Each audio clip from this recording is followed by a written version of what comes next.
আসসালামু আলাইকুম। ওয়ালাইকুম আসসালাম। কেমন আছো? ম্যাম ভালো আছেন আপনি? হ্যাঁ মিস এই ভালো তো আছি। আলহামদুলিল্লাহ। স্ক্রিন দেখা যাচ্ছে?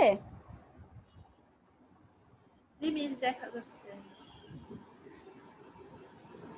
মাইক্রোসফট পাওয়ার পয়েন্ট এই পর্যন্তই আছে। খুব নেটের প্রবলেম।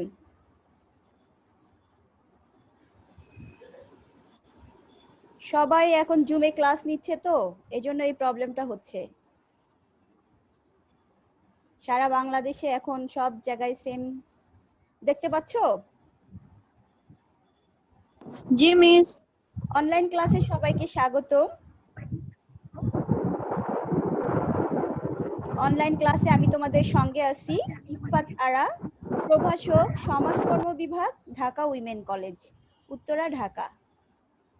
তোমরা মিউট করে রাখো, যখন কথা বলার দরকার তখন আনমিউট করো, ঠিক আছে? আমি তোমাদের যে বিষয়টা পড়াবো বিষয় হচ্ছে জনস্বাস্থ্য ও সমাজকর্ম, কোর্স কোড 242113। অনার্স চতুর্থ বর্ষের ক্লাস নিব। আজকে পড়াবো তোমাদের সপ্তম অধ্যায়, রোগ নিরাপত্তা, টিকা ও বাংলাদেশের ইপিআই কর্মসূচি।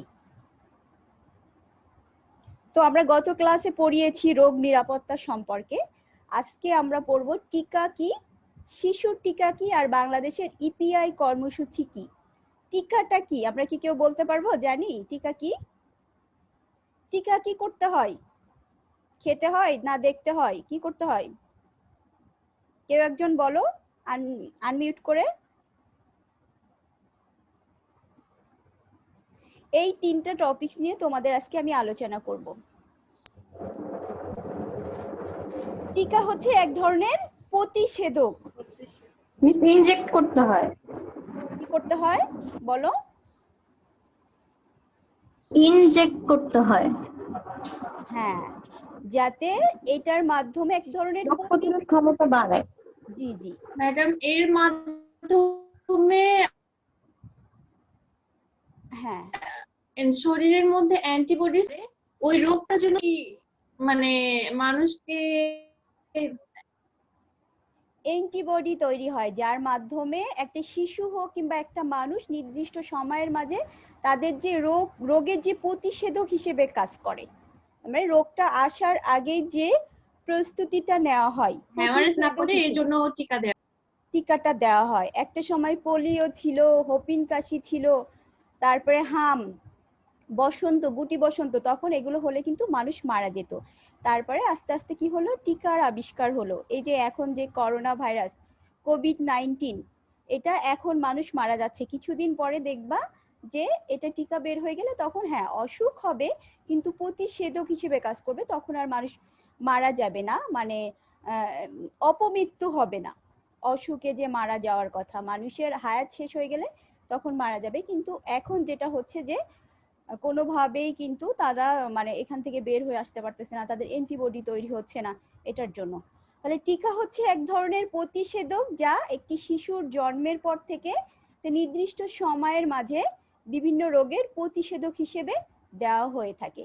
সেটা রোগেরও হতে পারে, আবার মানে মেয়েদের যেটা দেওয়া হয় আমরা জানি টিটি টিকা, 15 থেকে 45 বছর এই সময় যে টিকাটা দেওয়া হয় সেটা কিন্তু শিশুদের দেওয়া হয় না।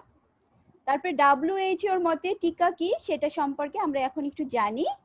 WHO এর মতে immunisation is the process whereby a person is made immune or resistant to an infection disease typically by the administration of a vaccine. তার মানে টিকা এমন একটি প্রক্রিয়া বা যা সংক্রামক রোগের নিরাময় করে। কি করে থাকে? সংক্রামক রোগটা যাতে না হয় সেটা নিরাময়ে, রোগ মুক্তি হিসেবে বা প্রতিরোধ করার জন্য এটা তৈরি হয়ে থাকে। Vaccine stimulate the body's own immune, মানে নিজস্ব যে ক্ষমতা আছে যার মাধ্যমে নিজেই নিজের যে বডিটা স্টিমুলেট করতে পারে, system to protect the person against subsequent infection or disease.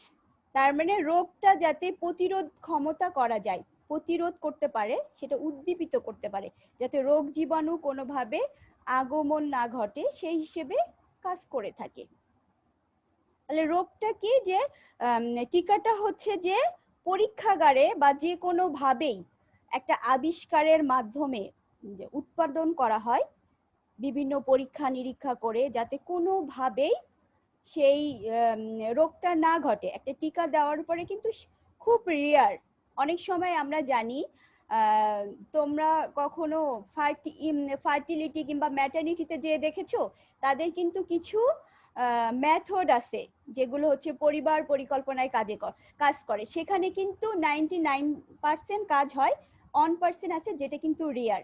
লাইগেশনের নাম শুনছো তোমরা? জি ম্যাম।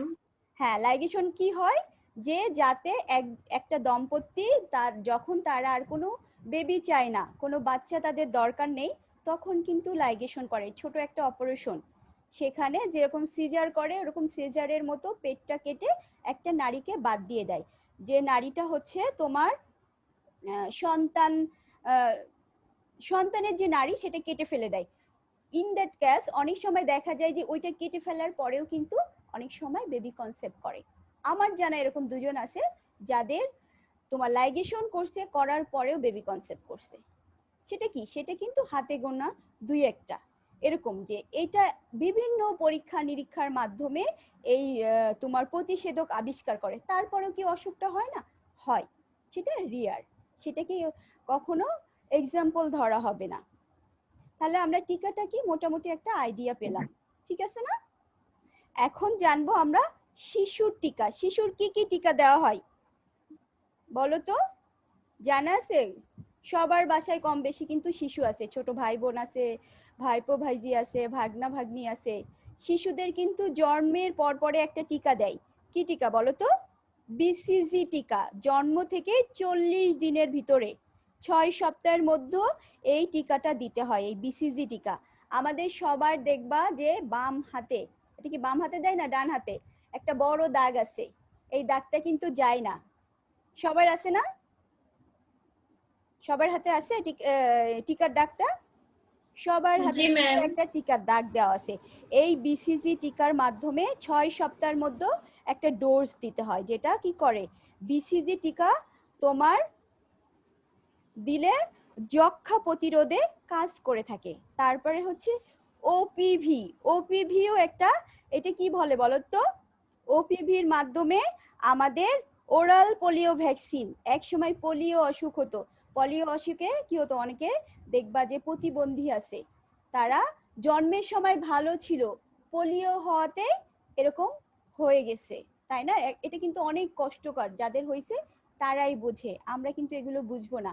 আর বুঝে কারা? যাদের ফ্যামিলিতে এরকম আছে পেশেন্ট, তারাই কিন্তু ফেস করে, তারা নর্মাল ভাবে লাইফটাকে পার করতে পারে না। আমরা নর্মালি যে কাজ কাম করতে পারি, তারা কিন্তু সেইভাবে সেই কাজগুলো করতে পারে না খুব সহজে। এই পোলিও অসুখের ফলে হয়েছে যখন ভালো, বাবা মা বলে যে সন্তান যখন হয়েছিল সুস্থ স্বাভাবিক, এই পোলিওটার ফলে কিন্তু তারপরে আসলে যে ওরাল পোলিও ভ্যাকসিন, যেটা 5টা ডোজে দিতে হয় 9 মাসের ভিতর, 9 মাস এবং 15 মাসের ভিতরে কিন্তু এটা দিয়ে দিতে হয়। তারপরে হচ্ছে আইপিভি, এগুলো কিন্তু নতুন আসছে। আইপিভি পোলিও রোগ প্রতিরোধে 14তম সপ্তাহে দিতে হয়, এইটা ছিল না, এটা আগে ওপিভি ছিল, কিন্তু আইপিভিটা নতুন আসছে। তারপরে হচ্ছে পেন্টাভ্যালেন্ট, পেন্টাভ্যালেন্টটাও নতুন আসছে। এই টিকাগুলো কিন্তু তোমার আমাদেরকে দেয়নি, এখন যারা নতুন যেসব বেবি হচ্ছে তাদেরকে কিন্তু এই টিকাগুলো দেওয়া হয়। পেন্টাভ্যালেন্টটা দিলে কি হয়, এই যে ডিপথেরিয়া, হোপিন কাশি, ধনুষ্টঙ্কার, এই যে সমস্ত অসুখের, হেপাটাইটিস বি টিকা আমরা নিজেরা দিয়েছি, কিন্তু এইগুলো এখন ওই যে পেন্টাভ্যালেন্ট টিকার ভিতরে ওই ডোজের ভিতরে থাকে। 3টা ডোজ দিতে হয়, 3টা ডোজ আবার দিতে হয় কি 6 সপ্তাহ, বাচ্চার বয়স যখন 6 সপ্তাহ হবে, 10 সপ্তাহ হবে এবং 14 সপ্তাহ হবে, সেই সময় কিন্তু এই টিকাগুলো দিতে হয়। এই টিকাগুলো দিলে তাহলে এই অসুখগুলো আর হবে না। তারপরে হচ্ছে পিসিভি। পিসিভি হচ্ছে নিউমোনিয়া রোগে, আগে কিন্তু সবার কিন্তু এখনো দেখবা যে অনেকের ঠান্ডার সমস্যা, তাদের কিন্তু এই টিকাগুলো দেওয়া না, কারণ এই টিকাগুলো ছিলই না। এই যে তোমার হচ্ছে পিসিভি টিকাটা আগে ছিল না, এজন্য অনেকে নিউমোনিয়া হয়, শ্বাসকষ্ট, ঠান্ডার সমস্যা। তারপরে হচ্ছে এমআর ভ্যাকসিন, যেটাকে মিজলস রুবেলা ভাইরাস বলে। রুবেলা ভাইরাসের নাম শুনছো? এই রুবেলা ভাইরাস, এটা কিন্তু রোগ প্রতিরোধে 9 মাস পূর্ণ হবার পর এই টিকাটা দিতে হয়। টিকাটা কখন দিতে হয়? একটা বাচ্চা যখন 9 মাস পূর্ণ হয় তখন কিন্তু তোমার এই টিকাটা দেয়, রুবেলা ভাইরাসের টিকা। তারপরে হচ্ছে তোমার মিজলস ভ্যাকসিন। মিজলস ভ্যাকসিনটা হচ্ছে 15 মাস যখন পূর্ণ হয় তখন, এটা কিন্তু হামের টিকা। হামের টিকাটা যখন 15 মাস পূর্ণ হয় তখন কিন্তু দিতে হয়। তারপরে তো আছে পোলিও, যেটা তোমার, তারপরে ভিটামিন এ ক্যাপসুল। এটা একে একে এক একটা সময়ের মাধ্যমে কিন্তু এই টিকাগুলো দেওয়া হয়ে থাকে। তাহলে এই টিকাগুলো কি শিশুর জন্য কিন্তু খুবই ইম্পর্টেন্ট। এখন দেখছো পোলিও রোগ কিন্তু খুব একটা হয় না। পোলিও, তারপরে তোমার এই যে বাকি যে অসুখগুলো আছে এগুলো কিন্তু খুব একটা হয় না, দেখাই যায় না। নতুন নতুন রোগ আবিষ্কার হচ্ছে এবং নতুন নতুন ভাবে গবেষণা করে টিকা আবিষ্কার হচ্ছে। এখন জানবো আমরা ইপিআই। ইপিআইটা কি জানি আমরা? বলতে পারবে কেউ? কেউ একজন আনমিউট করে বলো তো ইপিআইটা কি? পারবে কেউ বলতে? মিস জানি না। জানো না? ইপিআইটা হচ্ছে যে ইপিআর এলাবোরেশন হচ্ছে এক্সপেন্ডেড প্রোগ্রাম অন ইমিউনাইজেশন, সম্প্রসারিত টিকাদান কর্মসূচি। এই সম্প্রসারিত টিকাদান কর্মসূচির ভিতরে শিশু থেকে একদম বয়স্ক পর্যন্ত সবার টিকার কথা বলা হয়েছে। সম্প্রসারিত টিকাদান কর্মসূচি হলো EPI, expanded programme on immunisation. এটা হচ্ছে ইপিআই বা সম্প্রসারিত টিকাদান কর্মসূচি হলো বিশ্ব স্বাস্থ্য সংস্থা কর্তৃক টিকাদান কর্মসূচি। WHO কর্তৃক যে টিকাগুলো দেওয়া হয়, যে কর্মসূচি WHO হাতে নিয়েছে, সেটাকেই কিন্তু ইপিআই কর্মসূচি বলা হয়, যার লক্ষ্য হচ্ছে সারা বিশ্বের সকল শিশুকে এই কর্মসূচির আওতায় আনা। একটা সময় ছিল পাহাড়ি এলাকায়, রিমোট এলাকায়, গ্রামগঞ্জে এই টিকাগুলো পৌঁছাতো না। এখন কিন্তু সেই সুযোগ নাই, সব জায়গায় মোটামুটি কিন্তু তোমার FWV FWA পৌঁছে গেছে। অনেক বাড়িতে আছে দেখবা, কিছুদিন পর পর স্বাস্থ্যকর্মী নিয়োগ দেয়, দেখো না? 5,000 6,000 অনেক অনেক স্বাস্থ্যকর্মী, যাতে সব জায়গায় সব শিশু এবং সবাই এই টিকার আওতায় আসতে পারে। বাদ যাবে না কোনো শিশু, তাই না? কোনো শিশুকেই কিন্তু বাদ দেওয়া হয় না। কোনো মহিলাই এখন কিন্তু এই যে তোমার খিঁচুনি হয়ে, তারপরে তোমার এই যে টিটি টিকা দেয়, যেটার জন্য আগে কিন্তু মারা মানে গর্ভকালীন সময়ে কিন্তু মারা যেত, এখন কিন্তু সেটা নাই, খুব কমে গেছে। সেটা হচ্ছে এই যে ইপিআই কর্মসূচির মাধ্যমে, সম্প্রসারিত টিকাদান কর্মসূচি।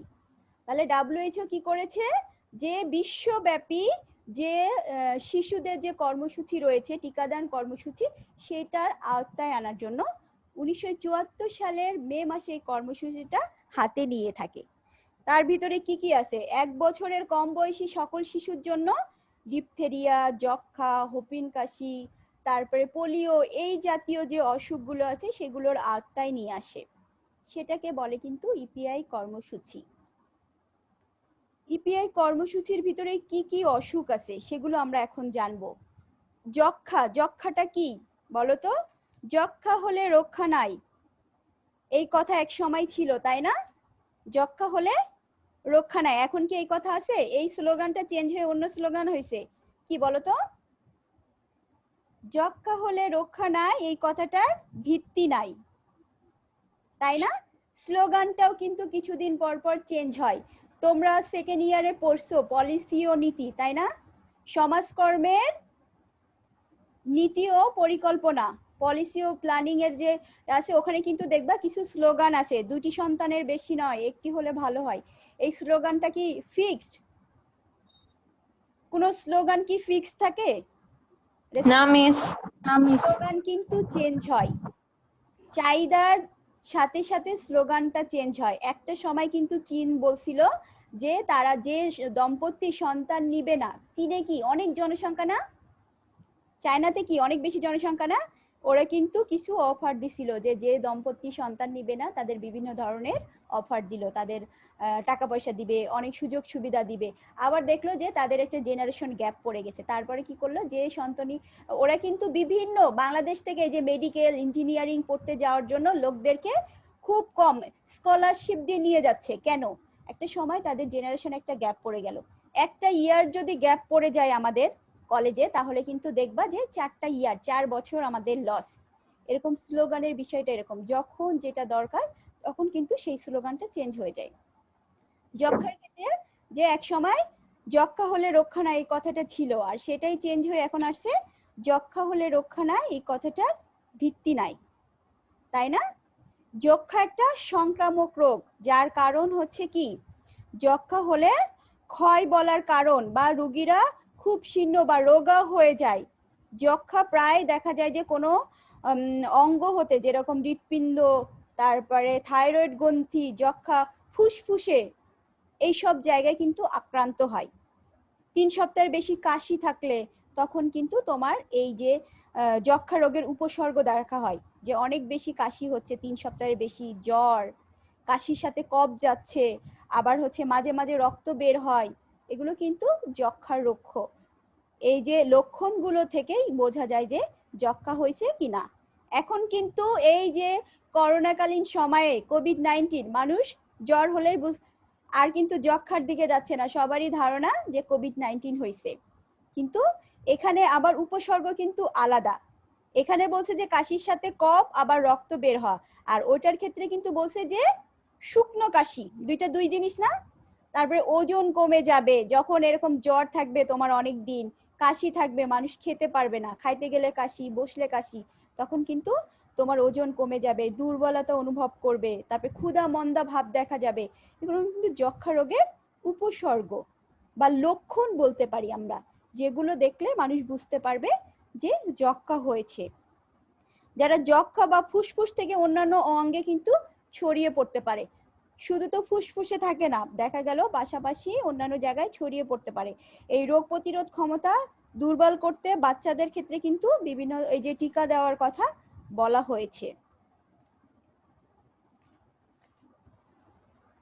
যক্ষা কিভাবে ছড়ায় বলো তো? বাতাসের মাধ্যমে যক্ষা রোগের জীবাণু ছড়ায়। যক্ষা রোগে আক্রান্ত ব্যক্তির হাসি কাশির মাধ্যমে কিন্তু এটা তোমার বাতাসে মিশে গিয়ে রোগের সংক্রমণ ঘটাতে পারে। কিভাবে নির্ণয় করতে হয়? এই যে কফ পরীক্ষা করে, কফ পরীক্ষা করে, জ্বর হলে, কাশি হলে, রক্ত গেলে, এইভাবে কিন্তু এগুলো পরীক্ষা করা যায়। এগুলো থেকে উপায় আছে। উপায়টা কিভাবে হয় বলো তো? হাসি কাশি দেওয়ার সময় রুমাল ব্যবহার করতে হবে, রুমাল ব্যবহার করতে হবে, থুতু যেখানে সেখানে ফেলা যাবে না, কফ ফেলা যাবে না, সেই কফগুলো মাটিতে পুঁতে ফেলতে হবে, তাহলে কিন্তু এগুলো থেকে রেহাই পাওয়া অনেকটা সম্ভব হবে। তারপরে হচ্ছে পোলিও, খুব আলোচিত একটা রোগ। পোলিওর মাধ্যমে মানুষের জীবন দুর্বিষহ উঠতে পারে। সচরাচর এটা পোলিও নামে পরিচিত। পোলিও রোগটাকে কি বলে, যে এক ব্যক্তি থেকে অন্য ব্যক্তি এ ধরনের ভাইরাসের মাধ্যমে আক্রান্ত হয়। পোলিওটা, এই রোগে আক্রান্ত ব্যক্তি সাময়িক বা স্থায়ীভাবে শারীরিক ক্ষতির সম্মুখীন হয়, পঙ্গু হয়ে যেতে পারে। সেই অঙ্গটা, যে অঙ্গে তোমার পোলিওটা অবশ হয়ে যেতে পারে, অনেক সময় এটা সারা জীবন বয়ে বেড়াতে হতে পারে। এর প্রধান উপাদান হচ্ছে পোলিও ভাইরাস জীবাণুর মাধ্যমে কিন্তু এই পোলিও রোগটা হয়। হাজার হাজার বছর আগের থেকে এটা বিরাজমান ছিল। পোলিও রোগটা হাজার হাজার বছর আগের থেকে বিরাজমান ছিল। পোলিও টিকা খাওয়ানোর মাধ্যমে বিশ্বব্যাপী এই রোগকে নিয়ন্ত্রণ করার চেষ্টা করা হচ্ছে। পোলিও টিকা কিভাবে খাওয়ায় জানো? প্রধানত বিশ্ব স্বাস্থ্য সংস্থা এই কার্যক্রমের সাথে জড়িত। এই কার্যক্রমগুলো কে পরিচালনা করে? বিশ্ব স্বাস্থ্য সংস্থা পরিচালনা করে থাকে। 1988 সালে বিশ্বব্যাপী প্রায় 3.5 লক্ষ রোগী, যেখানে 2007 সালের সংখ্যা দাঁড়ায় 1652। তার মানে কি, যেখানে 88-তে তোমার 3.5 লক্ষ, 2007-এ এসে কিন্তু তার সংখ্যা কমে গিয়েছে। বিশ্ব স্বাস্থ্য সংস্থার এই যে প্রজেক্টটা, এটা পাশাপাশি রোটারি ইন্টারন্যাশনাল, ইউনিসেফ এই টিকার কার্যক্রমের আওতায় আসছে। এবং বিশ্ব থেকে এই রোগ নির্মূলনে অগ্রণী ভূমিকা পালন করছে। পোলিও টিকাটা কিন্তু এখন খুব একটা মানে পোলিও অসুখটা দেখা যায় না টিকাটা আসার পর থেকে। 2013 সালে কিন্তু বিশ্ব স্বাস্থ্য সংস্থার এক প্রতিবেদনে এ ধরনের রোগীর সন্ধান পাওয়াই যায়নি। তার মানে কি এখন কিন্তু খুব একটা পোলিও রোগী দেখাই যায় না, কারণ এটা নিয়ে কিছুদিন পর পর কিন্তু গবেষণা করা হয় যে মানে এই টিকাটা কতটা ফলপ্রসূ হলো। তারপরে হচ্ছে ডিপথেরিয়া। ডিপথেরিয়াটা কি বলতে পারবে কেউ? ডিপথেরিয়া মানব দেহের শ্বাসতন্ত্রের ব্যাকটেরিয়া ঘটিত একটি রোগ। ডিপথেরিয়া হয় বলে না এই যে তোমার বিড়ালের পশম, ওইটার যদি খাওয়া হয় এক ধরনের, ওইটার মাধ্যমে কিন্তু তোমার ডিপথেরিয়া হতে পারে। তারপরে ডিপথেরিয়া এক ধরনের কিন্তু এবি টক্সিন, যাতে এ ও বি অংশ থাকে। এটা মানুষের জন্য সবচেয়ে শক্তিশালী একটা টক্সিন। একটি মাত্র অণু বা একটি সম্পূর্ণ কোষকে মেরে ফেলতে পারে এই ডিপথেরিয়া টক্সিন।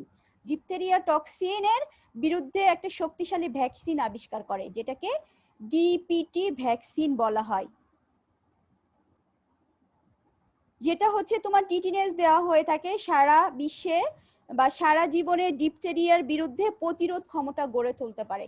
এই ডিপথেরিয়া হচ্ছে ক্ষুদ্র এক প্রকার জীবাণু, যেটা শিশুর হাসি কাশির মাধ্যমে বাতাসে ছড়িয়ে পড়তে পারে। ওই জীবাণু যখন সুস্থ শিশুর শরীরে প্রবেশ করে তখন কিন্তু ওই শিশু আক্রান্ত হতে পারে। একটা শিশুর ডিপথেরিয়া হয়েছে, পাশাপাশি অন্য একটা সুস্থ শিশু থাকলে তারও কিন্তু আক্রান্ত হওয়ার সম্ভাবনা থাকে। ডিপথেরিয়া রোগের লক্ষণ হচ্ছে যে শিশু মানে সহজে ক্লান্ত হয়ে যেতে পারে, যে কোনো সহজে। বাচ্চারা তো এমনিতেই একটু দুর্বল থাকে, তারপরে দেখবা কিছু কিছু বাচ্চা অনেক বেশি দুর্বল হয়ে পড়ে, ঠিক মতো খাওয়া দাওয়া করে না, খেলাধুলা করে না। নর্মাল যে বাচ্চা থাকে তাদের সাথে এদের কিছু পার্থক্য থাকে।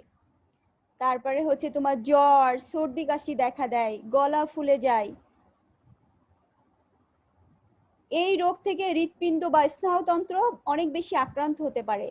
এটা অনেক বেশি ভয়াবহ যে শিশুর মৃত্যু পর্যন্ত ঘটতে পারে। শিশু এই রোগটা থেকে রোগের প্রতিকার হচ্ছে যে বা প্রতিরোধ করা যেতে পারে যে শিশু জন্মের 1 বছরের মধ্যে 28 দিন বা 1 মাস পর পর 3টি ডোজ ডিপিটি টিকা দিতে হয়। 1 বছরের ভিতরে কি করতে হবে? 3টা টিকা দিতে হবে, যে টিকাকে ডিপিটি টিকা বলে। তাহলে শিশুর এই ডিপথেরিয়া রোগ থেকে বাঁচানো সম্ভব। প্রথম ডোজ ডিপিটি টিকা দেওয়ার সবচেয়ে ভালো সময় হলো শিশুর জন্মের 6 সপ্তাহ। 6 সপ্তাহের ভিতরে এই টিকাটা দিতে হয়। তারপরে যে রোগটা আছে সেটা হচ্ছে নিউমোনিয়া। নিউমোনিয়াটা ফুসফুসের প্রদাহজনিত একটা রোগ। এটি হলো ফুসফুসের বেশি আক্রান্ত হয় সাধারণত ভাইরাস। এই ভাইরাসটা ব্যাকটেরিয়া বা হচ্ছে নিউমোনিয়ার, এটা কিন্তু সারা জীবন এটা বয়ে বেড়ায়। নিউমোনিয়া জীবন হানিকর হতে পারে। অনেক সময় দেখবা যে অনেকের ছোট বয়সে না মারা না গেলে একটা সময়ের পরে কিন্তু তারা আর এটা নিয়ে সাস্টেইন করতে পারে না। নিউমোনিয়া থেকে ফ্লু হওয়ার সম্ভাবনা থাকে। নিউমোনিয়া সাধারণত বয়স্ক ব্যক্তিদের এবং বাচ্চাদের হয়ে থাকে, তারা কিন্তু দীর্ঘদিন এই রোগে ভোগে। ছোটবেলায় থাকে এবং একটু বয়স হলেই সেটা বেশি দেখা যায়, তখন কিন্তু তারা স্বাভাবিকভাবে জীবনযাপন করতে পারে না। এটাও হচ্ছে এই রোগের উপসর্গও তোমার সেই জ্বর, কাশি, শ্বাসকষ্ট, কাঁপুনি, এগুলো হলেই বোঝা যায় যে একটা মানুষের নিউমোনিয়া হয়েছে। তারপরে ঘাম হলে, মাথা ব্যথা, ক্লান্তি অনুভব করলে, যখন এই রোগগুলো দেখার জন্য প্রথমে কি করতে হবে, আমাদের কিন্তু মানে ডাক্তার দেখানো দরকার সাথে সাথে, এবং বাড়তি সতর্কতা অবলম্বন করতে হবে, যাতে হচ্ছে প্রচুর পরিমাণে বিশ্রাম নিতে পারে এবং সহজে যারা সুষম খাদ্য গ্রহণ করতে হবে এবং পরিষ্কার পরিচ্ছন্ন পরিবেশে বসবাস করতে হবে, প্রচুর পানি পান করতে হবে, তরল জাতীয় খাবার খেতে হবে নিউমোনিয়া হলে। তারপরে এরা কিন্তু এই রোগগুলো কিন্তু বেশি আক্রান্ত হয় ধূমপায়ীদের, যারা কিন্তু ধূমপান করে, এবং একটু বয়স হয়ে গেলে বয়স্ক এবং শিশুরা, তাদের ক্ষেত্রে এই জিনিসগুলো বেশি দেখা যায়। তারপরে হচ্ছে হাম ভাইরাস জনিত একটা রোগ, যেটাকে হচ্ছে মিজলস নামে বলা হয়। ঠিকমতো এই রোগের চিকিৎসা না করা হলে কিন্তু রোগী নানা রকমের জটিলতায় আক্রান্ত হতে পারে। হাম সম্পূর্ণ প্রতিরোধযোগ্য। হামের টিকা দেয়া থাকলে কিন্তু এটা থেকে খুব একটা ক্ষতি হয় না। শিশুরা হামে বেশি আক্রান্ত হয়। দেখবা যে 1 থেকে 18 মাস বয়সী শিশুদের ক্ষেত্রে এই হামের ভ্যাকসিন দিতে হয়। ভ্যাকসিন দিলে তারা সারা জীবনের জন্য সুস্থ থাকতে পারে। হাম হলে প্রথমে জ্বর হয়, শরীর ম্যাজম্যাজ করে, তারপরে দেখবা র্যাশ বের হয়। 1-2 দিনের ভিতরে সেই জ্বরটা কিন্তু তীব্র আকার ধারণ করে। চোখ ফুলে যায়, চোখ লাল হয়ে যায়, চোখ দিয়ে পানি পড়ে। এই লক্ষণগুলো দেখলেই বোঝা যায় যে একটা শিশু শরীরে হাম হইছে। ছোট ছোট গুটি বের হয়, ফুসকুড়ি যেটাকে বলে। তাহলে হাম হলে কি করতে হবে? হাম হলে অবশ্যই চিকিৎসকের কাছে যেতে হবে এবং চিকিৎসক রোগীকে ভালোভাবে দেখার পরে তারপরে হাম হয়েছে কিনা সেটা শনাক্ত করা সম্ভব। আর এই হাম থেকে তোমার যদি বিশ্রাম নেওয়া হয়, ঠিকভাবে খাওয়া দাওয়া করা হয়, তাহলে খুব তাড়াতাড়ি কিন্তু সেখান থেকে সুস্থ হয়ে আসা সম্ভব। এ সময় বাসা থেকে বের না হয় ভালো এবং প্রচুর পরিমাণে পানি পান করতে হবে এবং স্বাভাবিক খাবার দাবার খেলেই কিন্তু রোগী খুব তাড়াতাড়ি সুস্থ হয়ে উঠতে পারবে এবং সময় মতো চিকিৎসা করাতে হবে। তারপরে হচ্ছে টিটিনাস। টিটিনাস কিন্তু শুধুমাত্র শিশুদেরও হয় না, এটা কিন্তু বয়স্ক মহিলাদেরকে হয়ে থাকে। ধনুষ্টঙ্কার যেটা বলা হয়, এটি এক ধরনের রোগ যেটা হচ্ছে পেশিতন্তুকে দীর্ঘায়িত বা সংক্রমণ করে থাকে। রোগটির প্রাথমিক লক্ষণের কারণ হচ্ছে যে তোমার যখন মানুষের কোথাও কোনো কেটে গেল কিংবা কোনো কিছু হইলো, তখন কিন্তু ওই আস্তে আস্তে ওই জায়গাটায় টিটিনাস হয়, ঘা হয় শুরু করে। কাটা অংশ বা গভীর ক্ষতর মধ্য দিয়ে কিন্তু এই সংক্রমণটা বেশি ছড়ায়। আর এই সংক্রমণ যখন বেশি পায়, মানে বৃদ্ধি হয়, তখন কিন্তু তোমার খিঁচুনি হয়, যেটা গর্ভকালীন সময় কিন্তু একজন মহিলার বেশি হয়ে থাকে। টিটি টিকা যদি না দেওয়া থাকে তখন কিন্তু তাদের খিঁচুনি হয়। দেখবা দাঁত মুখ এঁটে গেছে, এঁটে যে তখন তারা হচ্ছে মানে অন্যরকম একটা আচরণ করে। মানুষ অনেকে দেখা যায় যে নর্মালি স্বাভাবিক তোমার ভয় পেয়ে যায় এই যে খিঁচুনি দেখলে, দাঁত মুখ একসাথে লেগে ফিটের মতো হয়ে যায় অনেকটা। তারপরে হচ্ছে পেশিগুলো শক্ত হয়ে যায় এবং বিভিন্ন ধরনের অসুবিধা দেখা দেয়। সেজন্য হচ্ছে উপযুক্ত হচ্ছে যে মেয়েদেরকে 15 থেকে 45 বছরের ভিতরে টিটি টিকা কমপ্লিট করতে হবে এবং বাচ্চাদেরকে জন্মের প্রথম ও দ্বিতীয় দিন শিশু স্বাভাবিকভাবে কাটতে পারে এবং বুকের দুধ টেনে খেতে পারে, কিন্তু যখন এই সমস্যা হয় তখন কিন্তু ওই মার হলে বাচ্চার উপরে কিন্তু এটা অনেক বেশি প্রভাব ফেলে এই রোগটা এবং পরবর্তী জীবনেও কিন্তু খুব সমস্যা হয়। জন্মের 3 থেকে 28 দিনের মধ্যে শিশু অসুস্থ হয়ে পড়ে। মার যদি এই অসুখগুলো হয়ে থাকে গর্ভকালীন সময়ে কিংবা বাচ্চা যে সময় হওয়ার সময় অনেক সময় খিঁচুনি দেখা দেয়, তখন কিন্তু বাচ্চা এই রোগটা চলে যায়, অসুস্থ হয়ে পড়ে, তারপরে বুকের দুধ খেতে চায় না, আবার শরীর শক্ত হয়ে যায়। বাচ্চাও কিন্তু বিভিন্ন ধরনের অস্বাভাবিক আচরণ করে, কখনো কখনো দেখবা যে শরীর ফুলে যায়। সেজন্য বাচ্চাদেরকে টিকা দিতে হবে এবং মাদেরকেও টিকা দিতে হবে। তাহলে ইপিআই কর্মসূচিটা কি বুঝতে পারছো? কথা বলো, তোমরা সবাই ক্যামেরা অন করো তো। জি মিস। খুব বুঝতে পারছি মিস। খুব সহজ। জি মিস বুঝতে পারছি। জি মিস। কারোর কোনো প্রশ্ন আছে ইপিআই নিয়ে কিংবা টিকা নিয়ে? কোনো ধরনের প্রশ্ন? তাহলে আমি প্রশ্ন নাই, আমি দু একটা করব তোমাদের।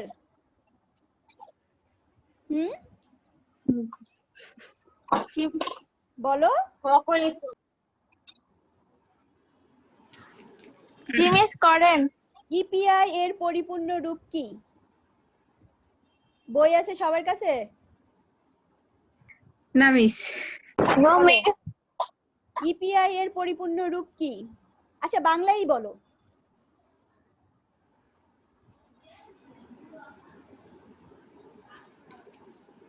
এনিবডি? ইপিআই এর পরিপূর্ণ রূপ সম্প্রসারিত টিকাদান কর্মসূচি। সম্প্রসারিত টিকাদান কর্মসূচি। Thank you. Expanded programme on immunisation. সম্প্রসারিত টিকা, দুইটাই আসে, বাংলায়ও আসে ইংলিশে আসে। কারণ তোমাদের তো 10 মার্ক আছে, যেটা সংক্ষিপ্ত প্রশ্নের উত্তর দিতে হয় এক কথায়। হামের টিকা কখন দিতে হয়, কত মাস বছর বয়স, কত মাস যখন শিশুর বয়স হয় হামের টিকা। আমি কিন্তু যখন হামটা বলেছি তখন কিন্তু এই কথাটা বলেছি যে এত মাস বয়স হলে শিশুটা হামের টিকা দেয়। মনে আছে? 18 মাস, হ্যাঁ বলো, 18 মাস বয়সে শিশুর হামের টিকা দিতে হয়।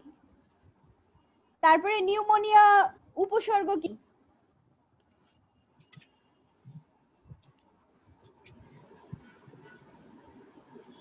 ম্যাম জ্বর, কাশি, শ্বাসকষ্ট। গুড। তাহলে মোটামুটি আমাদের এই চ্যাপ্টারটা নিয়ে কারোর কোনো প্রবলেম নাই, কি বলো? আছে প্রবলেম? No, miss. তোমরা কি স্ক্রিন দেখতে পাচ্ছো?